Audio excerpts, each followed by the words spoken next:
Break के बाद जारी है टेढ़ी बात। चौधरी भूपेंद्र सिंह हुड्डा हरियाणा के मुख्यमंत्री इस वक्त हमारे साथ हैं। हुड्डा साहब, बीते दिन एक नेशनल हाईवे अथॉरिटी का एक समागम था, फंक्शन था, उसने एक पब्लिक मीटिंग की शक्ल ले ली जिसमें कि प्रधानमंत्री नरेंद्र मोदी थे, आप थे, हूटिंग हुई पूरा मुद्दा। उसके बाद आपने प्रेस कॉन्फ्रेंस किया और पूरे मुद्दे में जिस तरीके से एक मुख्यमंत्री को हूट किया गया, उसको अपमानित किया गया, उस चीज को आपने इशू बनाया। इस पूरे मुद्दे को एक राजनीतिक टूल भी कहीं ना कहीं आपने दिया और पानीपत रैली में भी इसका काफी बखान किया गया। क्या इस पूरे मुद्दे पर आप राजनीति कर रहे हैं? नहीं, मैं राजनीति के नहीं कहा। मैं एक बात है, एक जो हमारा संघीय ढांचा है उसमें कुछ गरिमाएं हैं, और गरिमाएं गरिमाओं का कहीं भी उल्लंघन होता है तो महसूस करते हैं। लोगों को पता है कि हमारा संघीय ढांचा है, लोग इस बात को समझते हैं। और कोई ऐसा नहीं, सरकारी फंक्शन था वो, तो जिस प्रकार से उनका व्यवहार रहा, शायद प्रधानमंत्री ने भी ये पसंद ना किया हो, लेकिन जो व्यवहार था उनका वो निंदनीय था और वो कोई अच्छा नहीं था। जिस प्रकार से क्या एक संघीय ढांचे की जो है गरिमाएं का उल्लंघन किया गया, और ये इसी वास्ते हमने कहा था कि भाई इस प्रकार से तो मैं कोई वहाँ पे कोई व्यक्तिगत रूप में नहीं गया था। मैं एक नुमाइंदा, 2.5 करोड़ लोगों का चुना हुआ नुमाइंदा गया था, चीफ मिनिस्टर उन्होंने इनवाइट किया था। तो अगर वहाँ कोई ऐसी हुई बात है तो पूरे हरियाणा के लोगों का अपमान है, तो ये ठीक है, बात नहीं है। लेकिन ऐसी इस किस्म की घटनाओं को हम कितना का संजीदगी या गंभीरता से लें, और खास करके आप अगर इस चीज मुद्दे पर विचलित हैं थोड़े से, जो कि आपको होना चाहिए, लेकिन अमूमन देखते हैं कि आए दिन ऐसी घटनाएं होती हैं। पंजाब में मुख्यमंत्री प्रकाश सिंह बादल पर जूता फेंका गया और कई जगह होती हैं। ये भी कहा जाता है विपक्षी पार्टियों द्वारा कि लोगों के आक्रोश की कहीं ना कहीं परिभाषित होता नजर आता है इन घटनाओं में। आक्रोश होता तो फिर ये पानीपत की रैली में नहीं होता कि वहां से कई लाख ज्यादा आदमी थे। ये तो प्रत्यक्ष को प्रमाण की जरूरत नहीं। आक्रोश होता हरियाणा की जनता में तो पानीपत नहीं होता क्या? ये नहीं बात थी, ये तो उनका सोची समझी स्कीम थी, इसमें कोई दो राय नहीं। मेरे पास पहले भी इंटेलिजेंस रिपोर्ट थी ये कि भी ऐसी घटना वहाँ हो सकती है, लेकिन मेरे को ये भरोसा था कि कम से कम ये लोग प्रधानमंत्री की हाजिरी में उनकी गरिमा में ऐसा नहीं करेंगे।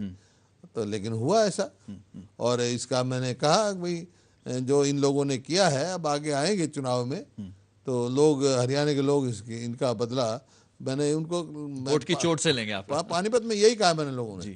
कोई बहुत सारा जोश था लोगों में, रोष भी है। तो कोई कहने लगा जी हमारी चौपाल में आएंगे, हमें करें, भाई बिल्कुल नहीं, ये हमारी संस्कृति नहीं है। जो आए उसका स्वागत करो, उनके विचार सुनो, उनकी बात सुनो, फैसला आपने करना है। लेकिन अगर आपने ये वो कहें जी हमने तो अपमान का बदला कैसे, मैंने कहा भाई प्रजातंत्र में किसी भी चीज़ का बदला लिया जाता है, वोट की चोट से लिया जाता है। वोट की चोट से हरियाणा की जनता बदला वो लेगी, अपना हिसाब किताब ले लेगी। तो थोड़े सब राजनीति कुछ बात कर लेते हैं। विपक्षी दल, अभी बीजेपी की बात हुई थी, बीजेपी में बहुत से नेताओं का, जैसे मैंने अपने पहले भी जिक्र, आपकी पार्टी के और भी पार्टियों के नेता जा रहे हैं। हजका के साथ गठबंधन लगभग टूट चुका है भारतीय जनता पार्टी का। तो ऐसी परिस्थितियों में भारतीय जनता पार्टी का एक जो जॉगरनेट जिसे हम बोलेंगे रोल कर रहा है, और प्रदेश और केंद्र के बाद अब हरियाणा की बारी है, और लगभग इस तरीके के जब नारे आते हैं, तो आपको लगता है कि नरेंद्र मोदी फैक्टर, अमित शाह का राष्ट्रीय अध्यक्ष होना, ये सब चीजें, 4 संकल्प यात्रा, विजय संकल्प यात्रा, इंसिडेंटली नाम भी आपकी रैली से मिलता जुलता है, ये यात्राएं चल रही हैं, मोबिलाइजेशन बीजेपी कर रहा, बीजेपी को कितना बड़ा इस वक्त चुनावी चैलेंज या चुनौती मानते हैं आप? देखिए, मैंने बताया ना आपको कि लोकसभा के चुनाव का और मुद्दे थे, और वो जो आशा थी वो निराशा में बदल रही है। और यहाँ आप हरियाणा में देखेंगे नतीजा क्या आएगा। लोकदल जैसी पार्टियों, चलिए बीजेपी की आप बात कर चुके हैं, लोकदल की बात कर लेते हैं। लोकदल को कितना बड़ा, क्योंकि पिछले चुनावों में भी ये बहुत नजदीक पहुंच गया था लोकदल आपकी पार्टी के जो नंबर ऑफ लेजिस्लेटर्स इलेक्ट हुए थे। मैं समझता हूँ जहाँ तक इनेलो का वो है, वो जो 2005 में जहाँ पहुँचा था वहाँ भी नहीं पहुँच पाएगा, क्योंकि भारतीय जनता पार्टी 2 सांसद उनके इस वक्त ज्यादा हैं, आपके पास सिर्फ 1 सांसद है। वो कह रहे थे कि अगर शून्य, एक वक्त था जो कि लोकसभा चुनावों में शून्य उनके सांसद थे, और उसके बाद उन्होंने 31 का फिगर 32 की टच की थी। ऐसा है। लेकिन अब उनके पास 2 सांसद हैं, तो बेस है उनके पास कहने के लिए हमारे कितना नंबर होगा। ऐसा है, 99 में कांग्रेस पार्टी 10 के 10 सीट हारी थी, मैं भी आ रहा था। वो अक्टूबर में चुनाव थे शायद जी। 99 में, और फरवरी 2000 में असेंबली के चुनाव थे। हमारी 22 सीट आई थी। वो तो असेंबली का और पार्लियामेंट का तो अलग अंतर होता है। लेकिन जहाँ तक भारतीय जनता पार्टी का सवाल है, वो फिर क्यों नहीं अपने ये डिक्लेयर करते हैं कि भाई हमारा मुख्यमंत्री कौन होगा। मध्य प्रदेश में चुनाव करते हैं तो शिवराज पाटिल को डिक्लेयर करते हैं, दिल्ली में करते हैं तो उसको अपना डॉक्टर, क्या नाम इनका, जो हेल्थ मिनिस्टर बन गए, डॉक्टर हर्षवर्धन, जी। उनको डिक्लेयर करते हैं।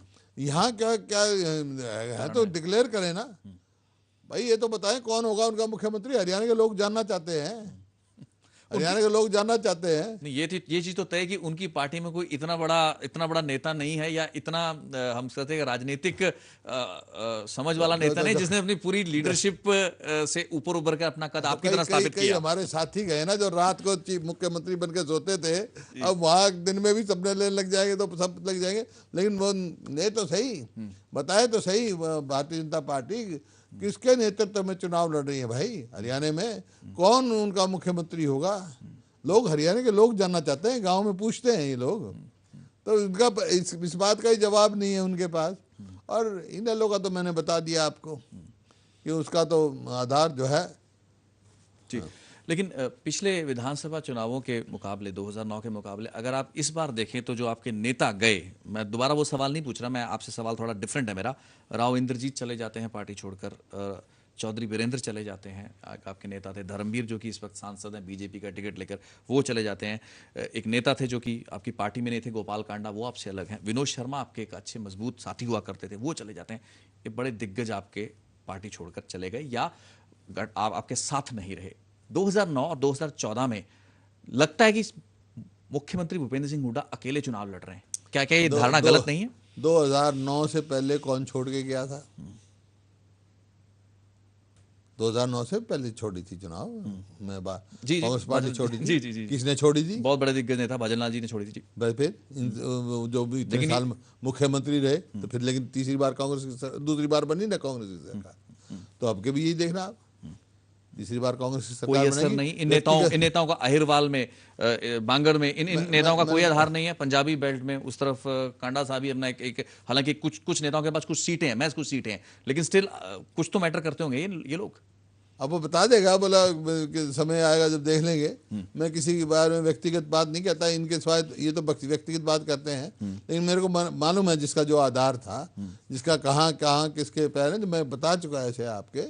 आमतौर पे ये ऐसे नेता हैं जो वहाँ गए हैं भारतीय जनता पार्टी में, या तो खुद चुनाव हारे हुए हैं या चुनाव ही नहीं लड़े आज तक, और या कई ऐसे हैं जो पीछे 20 साल तक कोई मतलब विधायक नहीं बन सके। वो ऐसे लोग अपनी राजनीतिक भूमि ढूंढते फिर रहे हैं यार, बता दिया आपको कुछ नहीं। अच्छा, आपसे मैं हालांकि एक्सपेक्ट भी नहीं कर रहा हूं। हरियाणा के लोग बहुत समझदार हैं जी। वो हर व्यक्ति को, हर उसको दल की बात को समझते हैं और वो ठीक समय पे ठीक ही फैसला लेते हैं। मेरे को पूरा विश्वास है हरियाणा के लोग। व्यक्तिगत टिप्पणी तो मैं नहीं आपसे चाहूंगा, लेकिन एक नेता चौधरी वीरेंद्र ने हमारे इसी मन से एक बात कही थी, आपके संदर्भ में थी, तो मौका तो था नहीं कि आप दोनों को आप आमने सामने बैठा लेते, लेकिन मैं उनकी स्टेटमेंट दोहराता हूं जो कि इस वक्त भी हमारे चैनल में प्रोमोस के मार्फत चल रही है। वो ये कहते हैं कि मुख्यमंत्री बनने से कोई नेता नहीं बन जाता। आपके संदर्भ में बात की गई थी कि मुख्यमंत्री बनना या 2 बार मुख्यमंत्री बनना या अगर तीसरी बार भी आप बन जाते हैं तो उससे नेतृत्व स्थापित नहीं हो जाता कि आप एक कुशल नेता हैं, आप अपने कुंदबे को इकट्ठा साथ रख पाए हैं। इसका मैं जवाब आपसे चाहता हूं। अब व्यक्तिगत मत कहिएगा कि व्यक्तिगत नहीं कहता, लेकिन मैं ये बताना चाहता हूँ कोई पार्टी छोड़ के भी नेता नहीं बन सकता है। और मैं कोई मुख्यमंत्री बनने के बाद नेता नहीं बना हूँ, उससे पहले तो मैं 4 बार सांसद बना हूँ और उसमें से 3 बार चौधरी देवीलाल को हराया है। आपके सामने है बात ये। लेकिन कोई पार्टी छोड़ के चाहे मैं नेता बन गया दूसरे के ऊपर वो करे, वो कोई बात नहीं है। नेता तो लोग बनाते हैं। खुद मैं अपने आप को नेता मान लूं, लोग ना माने तो फिर क्या मतलब हुआ भाई? अगर मैं खुद अपने आप को कहूं मेरे से तो बड़ा कोई नेता है ही नहीं, लोग मानने के लिए तैयार नहीं, नतीजे आपके सामने हैं। कभी लोग मान लेंगे तो हम भी मान लेंगे, हम कह लेंगे लोग मान लेंगे किसी को भी, ABC किसी को भी। जब तक लोग ही नहीं आपको नेता मानते हैं तो आप कैसे नेता बनोगे? नेता लोग बनाते हैं। तो भाई मेरा तो सीधा सा बात है, मुख्यमंत्री ना मुख्यमंत्री, मैं नेता जब तक हूं जब तक लोग मानते हैं। लोग नहीं मानेंगे तो अपने घर बैठ जाऊंगा, मेरे को क्या दिक्कत है? चलिए, बहुत अच्छा दिलचस्प रिमार्क था। लेकिन एक बार वापसी पे आपकी पार्टी पर ही आऊँगा कि इस वक्त क्योंकि अब टिकटों का आवंटन की प्रक्रिया है और आप उसमें बहुत एक अहम भूमिका निभाने वाले हैं। जब भी एंटी इनकम्बेंसी की बात आती है, चाहे वो प्रदेश में सरकार या मुख्यमंत्री के खिलाफ हो या स्थानीय विधायकों के खिलाफ हो, इस वक्त एक बात बहुत चल रही है कि अगर कोई एंटी इनकम्बेंसी नाम की चीज़ है, उसे कर्व करने के लिए सीटें या टिकटें उन विधायकों को ना दी जाए, या अगर कोई मंत्री भी है उसको ना दी जाए। तो क्या क्या क्या इस ये एक तरीका रहेगा, रहने वाला है आपकी स्ट्रैटेजी में, जिसमें कि एंटी देखिए, अभी इनकम्बेंसी को हमारी रोकना है हमारी आपको? हमारी जो मीटिंग हुई थी उसमें ये हमारे, मैं उससे भी पहले मैं भी कह चुका था और मीटिंग में भी ये हमने फैसला किया है कि सिटिंग गेटिंग कोई फार्मूला आपके नहीं चलेगा। और मैंने कहा है सभी विधायकों को, कोई भी विधायक अपने आप की टिकट पक्की मान के ना चले भाई। ये तो मतलब देखेंगे किसने अच्छा कार्य किया है, जिसको लोग चाहते हैं, और या जिसमें कोई महसूस होगा पार्टी को कि भाई शायद इनकी इतनी पोजीशन अच्छी नहीं है, तब्दील किया जा सकता है। नए चेहरों की गुंजाइश रहेगी, हाँ, सब पूरी चीजें गुंजाइश है, रहेगी। क्योंकि आगे नए चेहरों का ही जमाना आना है। युवा शक्ति, युवा लोग आगे आए, अच्छा है। लूड़ा साहब, आखिरी में आपसे एक टिप्पणी और, जिसके बाद मैं कार्यक्रम को खत्म करूंगा। एक कारण, एक फैक्टर जिसके चलते आपको लगता है कि भूपेंद्र सिंह हुड्डा तीसरी बार भी हरियाणा के मुख्यमंत्री होने चाहिए आपकी नजर में, एक कारण, एक फैक्टर?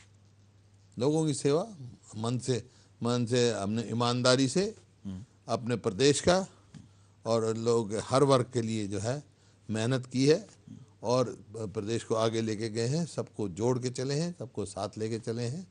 और ये लोग मैं तो पहले दिन कहा था और आज भी वही है मेरा कि यहाँ ऐसे भी लोग रहे हैं जिन्होंने कहा मैं तुम्हारी सारी उम्र तुम्हारी छाती पर मूंग दलूंगा। मैंने बनते ये कहा था भाई मैं इतने ही हूँ जितने लोग चाहेंगे।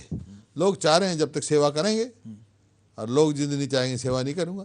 चलिए हुड्डा साहब, हालांकि सवाल कुछ और भी जहन में थे मेरे, लेकिन मैं आज पूछूंगा नहीं, क्योंकि इसके मौके और भी मिलेंगे और कोशिश होगी कि चुनावों से पहले एक बार फिर से टेढ़ी बात के मन से हुड्डा साहब हमारे साथ हों, क्योंकि इस वक्त के जो फौरी मुद्दे, मसले या सवाल हैं वो हमने कोशिश की इस कार्यक्रम के जरिए एड्रेस कर सके। बहुत बहुत धन्यवाद हुड्डा साहब, आपने अपना समय स्पेयर किया हमारे इस कार्यक्रम के लिए।